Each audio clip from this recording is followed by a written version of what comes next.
Alright everybody, welcome back to another Xvault gaming video. Xvault here, and today I have a different video for you. It's a top 5 video.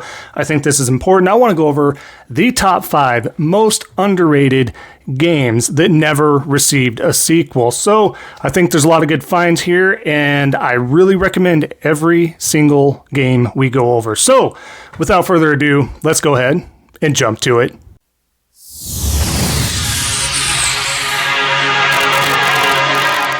Alright, so like I was saying, what we're going to go over is those top 5 underrated games that never received a sequel. So, first and foremost here, quick disclaimer, I've only been privy to being part of the problem on one of these games on the list, and we're talking about our number 5 game here, Sleeping Dogs. Now, this game is absolutely amazing. What I mean as part of the problem is I didn't buy this game.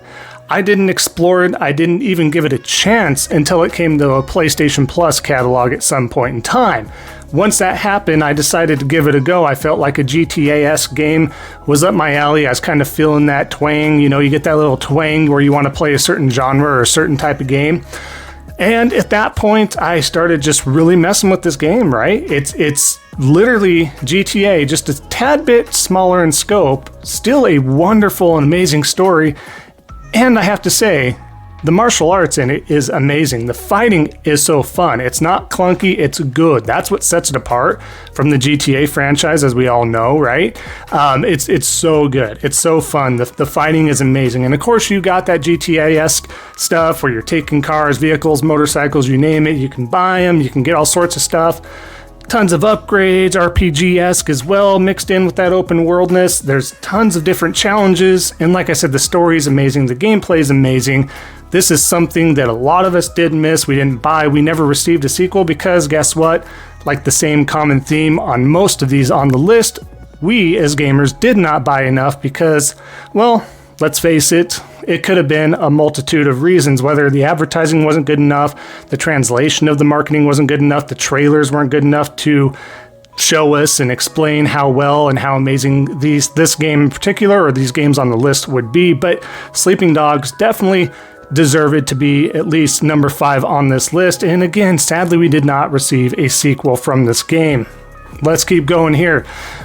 Number 4. Now, this might be a little controversial here, but PlayStation All-Stars Battle Royale. Again, I thought a lot of people were going to buy this game. I did actually get to try out the beta. I wrote one of the devs. They had an email I happened to find online. I took a shot in the dark and sent a request to get a beta code because I figured there would be a beta before it was even announced. Sure enough, I got a code, played the beta, loved it. And then, of course, that transitioned even better into the full-on launch release. Now, this game is exactly like any other brawler like that, like Smash Brothers, Nickelodeon All-Stars Battle Royale, Brawlhalla, you name it. Except the caveat is, instead of knocking them out of the arena, you basically kind of KO them, right? You knock them out, you can use a special, you charge up till you get your specials, level 1, 2, or 3. You have different, availability of those specials. Tons of great PlayStation mascots like Drake, Sweet Tooth from Twisted Metal, of course Kratos, all kinds. You got Isaac that was a DLC character, Sly Cooper, Jack and Daxter, Ratchet and Clank, Sackboy. Like I said, there's so many, I can go on and on. A great cast of characters. The game performed well. It was very smooth, and I thought it was a lot of fun. I think the thing is they were trying to do is be a little bit different than what Smash Brothers and the rest of those platform brawlers are, and that's knocking you out of the arena. So they tried to switch it up, tried to flip the switch, flip the script, if you will, and make it something on their own, which I applaud them for. They went for it. It was a risk, and it looks like it didn't quite pay off. I don't know if that's the reason why, but I did see a lot of controversy with the whole KO option rather than just knocking off or out of the arena. So I still think this was a great game, and I think if they ever did try to bring this, series back, I think they should reverse that and do just knocking out of the arena. I think we'd have a different ball game on our hands. And again, I don't think we bought enough, and so we're not receiving a sequel, not even a rumor of PlayStation All-Stars Battle Royale 2 happening. So, great game. Please try it out if you haven't already. Available on PS3 and, of course, the PS Vita. Great stuff there. Let's get to our number 3. Now, number 3, this is a pretty recent game. This game is actually really amazing. Midnight Suns. Yes, Marvel's Midnight Suns. This game is absolutely fantastic. It's not rose-tinted glasses, if you will, because I did plat it a while ago. I decided to revisit it one more time just recently because I did not finish all of the DLC I got with the Legendary Edition. And I was okay with that because I did want to come back to it. And I did, and I thought the DLC was done fantastically. This game is such a gem. It is absolutely devastating that we are not going to get a sequel because not only does the main game and story leave on a cliffhanger, so does the DLC. I know they plan to make this some sort of a big hit franchise, and I think the marketing was there. What scared everybody away was the card system. It shouldn't have. It's not super card heavy as you would think. It's hard to explain until you experience this game yourself. I've given this game to folks that are basically big COD fans, and that's some of the main games they play is FPS games, right? That being said, when I got it to them, they came back and they didn't give it back after a little bit. They finished the game. They may not have platted it, but they finished the game and said, man, this game was absolutely amazing. I know, I'm usually not wrong on that stuff. This game is so fantastic. It has such a great cast of characters, as you can kind of see with the trailers and such I'm showing here. But that being said, again, a lot of folks did not buy this. They had, again, a great marketing. They had like a mini docuseries on YouTube that went over different characters and their abilities and what you could do and the combos and the team-ups. You name it. If you're a Marvel fan, I don't know how you pass this up. Again, I believe that the card system really pushed people away. And that's truly unfortunate. I think we as gamers need to have more open minds to try stuff out. And the game did go on sale pretty quickly, and I think that's because of the lackluster initial sales. I immediately wanted to get that Legendary Edition. I got the Iron Man Funko Pop Vinyl Midnight Suns Edition. I thought that's amazing, and that thing's holding its value right now, by the way. So if you have that, check out the Pop Price Guide, and you're going to see this being pretty well worth your while to hold on to. I think it's going to skyrocket in price as time goes on. That being said, that game was amazing. If you haven't already, please try this game out. I implore you, all the games on this list, like I said, try them out. This game is not any exception. Let's head over to number 2 here. This one stings quite a bit as well. All these games sting, but once we start hitting the top 3, it really stings for me. But number 2, Mod Nation Racers. Yes, you might be thinking, if you're a little more casual-esque or maybe just weren't paying attention during the time it came out, which I believe was 2016, was quite some time ago. So if I'm mistaken on that date, I do apologize, or that year, I apologize. But this game is basically Mario Kart, right? Basically Mario Kart, but so much more. This game is so customizable. Think of Little Big Planet in the grandiose scheme of things with an iconic and very fleshed out kart racing game.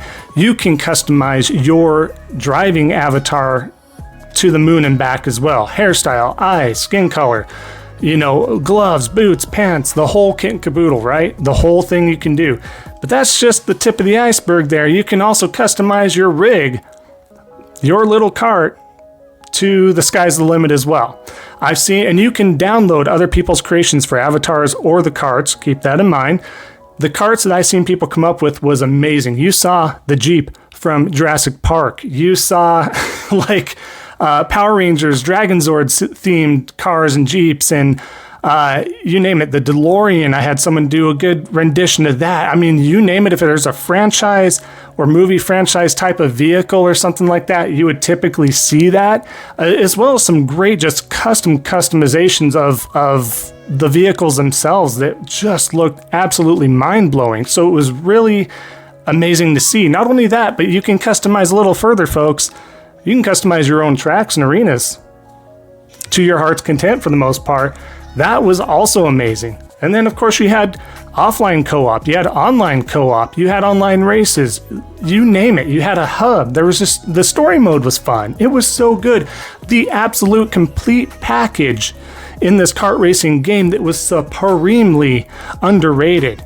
And I hate to say supremely like that, but I have to emphasize the fact that this was you know, really just underrated. I can't stress that enough, man.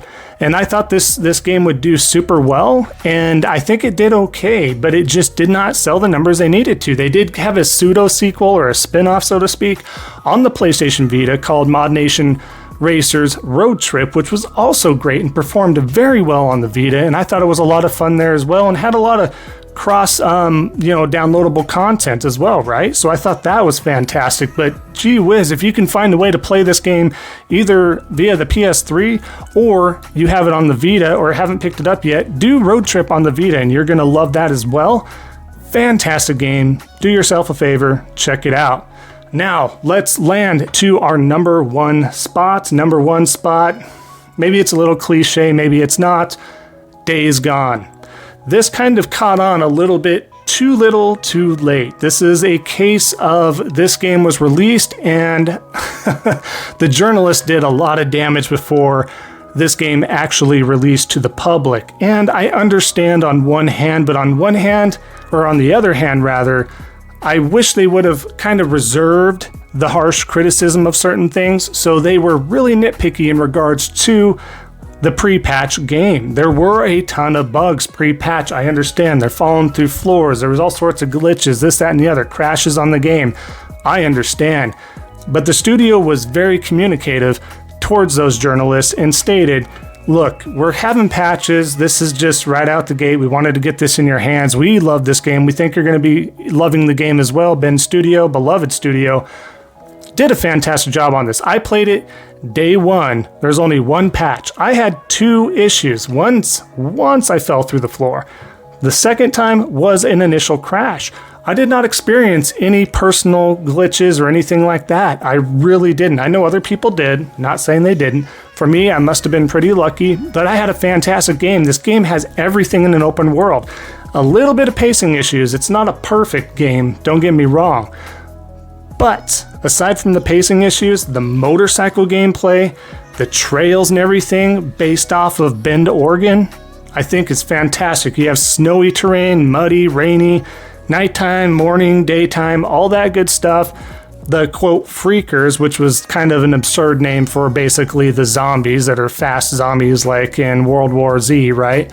But just not quite as fast as the World War Z zombies. But that being said, they did a great job with how they worked in packs and how you had to figure out those hordes and how to take them out strategically. The gameplay was fantastic. The weapons were great. And again, we have to go back to the bike. You're upgrading your bike all the time. The shocks felt good. The bike felt heavy enough and realistic enough where it wasn't quite like a simulator, but it felt super believable. And then the story as well had very good high moments. Again, pacing issues for sure, a couple questionable decisions from some of the main characters throughout. However, great stuff, good twist at the end, just an absolutely all-around amazing game. And again, has a big cult following, and some folks found this after the fact. And again, you can play this game on the PlayStation 5 and at 60 frames per second, and possibly more on PC as well, right? So if any way, shape, or form you can get your hands on this game as well, and you haven't, you are certainly in for a treat. The game's fantastic, but again, just yet another game that did not get a sequel. There's no greenlit, there's no rumor, not even a hint of another rumor that this is gonna have another sequel. That goes for the same for every game we went over. That is the theme. Amazing, underrated games that never received a sequel. So hopefully that shed some light on some games, or maybe you were unbeknownst to some of these games, and maybe this gives you an idea to check these out. I really do, again, implore you to do so. So thanks again. We'll wrap up the video here, folks, and I just want to say thank you so much. Hopefully you found some good advice and some good information on this one. Would love to hear from you down in the comment section below. Also, if you could leave a like, that helps out the algorithm so much. If you haven't already, definitely consider subscribing, helping out a small content creator like myself. We are on the way to 2,000 subs. We're getting ever so closer. Thank you all so much. Absolutely amazing. Every day I'm blown away. The support from everybody is amazing, and I can't say it enough. But thank you again. Enjoy the rest of your day, everybody, and we will see you next time on the next Xvault Gaming video. And until then, take care.